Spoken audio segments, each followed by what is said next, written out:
मैं पूर्वा नागपुरे कक्षा 12वीं विज्ञान संकाय की छात्रा हूँ।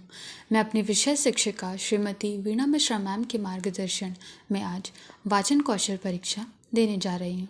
मेरा विषय है आरोह पाठ्य पुस्तक से आत्मपरिचय कविता का सार, जिसके कवि श्री हरिवंश राय बच्चन हैं। आत्मपरिचय कविता हरिवंश राय बच्चन के काव्य संग्रह बुद्ध और नाचकर से ली गई है। इस कविता में कवि ने मानव के आत्मपरिचय का चित्रण किया है। आत्मबोध अर्थात अपने को जानना।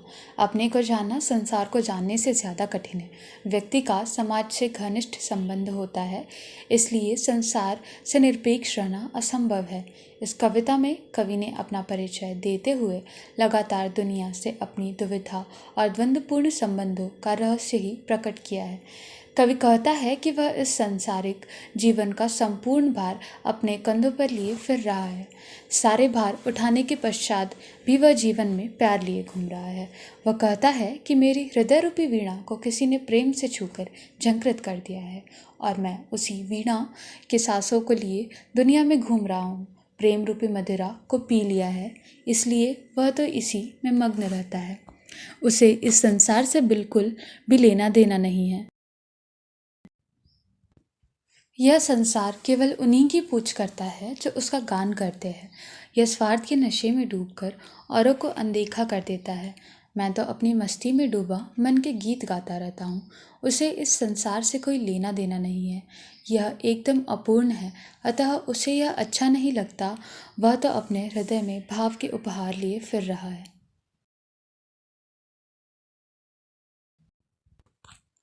उसका अपना एक स्वप्निल संसार है। उसी संसार को लिए वह विचार कर रहा है। वह अपने हृदय में अग्नि जलाकर स्वयं उसमें जलता रहता है। वह अपने जीवन को संभाव होकर जीता है। वह सुख दुख दोनों अवस्थाओं में मग्न रहता है। संसार एक सागर के समान है। ये दुनिया वाले इस संसार रूपी सागर को पार करने हेतु नाव बना सकते हैं। उसको इस नाव की कोई आवश्यकता नहीं है। वह तो सांसारिक खुशियों में डूबकर यूं ही रहना चाहता है।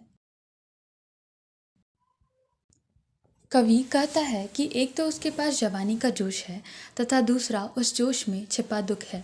इसी कारण वह बाहरी रूप से तो हंसता हुआ दिखाई देता है, लेकिन आंतरिक रूप से निरंतर रोता रहता है। वह अपने हृदय में किसी की यादें समाये फिर रहा है। कवि प्रश्न करता है कि आंतरिक सत्य कोई नहीं जान पाया। अनेक लोग प्रयास करते करते खत्म हो गए, लेकिन सत्य की थाह तक कोई नहीं पहुंच पाया। नादान वही होते हैं जहाँ अक्लमंद निवास करते हैं। फिर भी यह संसार मूर्ख नहीं है जो इसके बावजूद भी सीखना चाहता है।